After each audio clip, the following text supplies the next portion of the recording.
কাহিনী হচ্ছে কি, আজকে আমরা এনে খেলবো, আর এই যে খেলার মাস্টার, আর আমি হচ্ছে ছাত্র, মানে ছাত্রী, যাই হোক।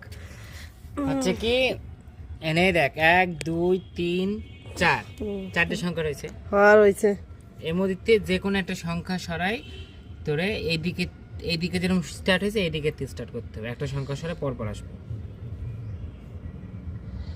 বুঝলাম না। 1 2 3 4। তাই এইটা বাদ দিচ্ছিস কে?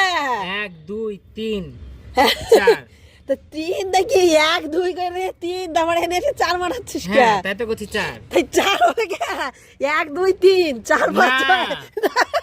এই যে এক সংখ্যা 2 সংখ্যা 3 সংখ্যা 4 সংখ্যা 4 ডে। হ্যাঁ ওরম দ্বারা খেলি না আমি। না তুমি গতি ঠিক করো, তারপরে কাহিনী বানাও। এই যে এটা হচ্ছে একটা সেট, এটা হচ্ছে 2 নম্বর সেট, এটা হচ্ছে 3 নম্বর সেট, এটা হচ্ছে 4 নম্বর সেট, ঠিক আছে? এবার যে কোনো একটাতে তোর একটা সংখ্যা সরায় এক জায়গায় অ্যাড করে এই দিকেতে 1 নম্বর সেট চলে আসবে, 2 নম্বর সেট এনে চলে আসবে, 3 নম্বর সেট চলে আসবে, জানো মানে এই জিনিসটা উল্টে যাবে। একটা জিনিস সরাই, কোন জিনিসটা? খেলো না।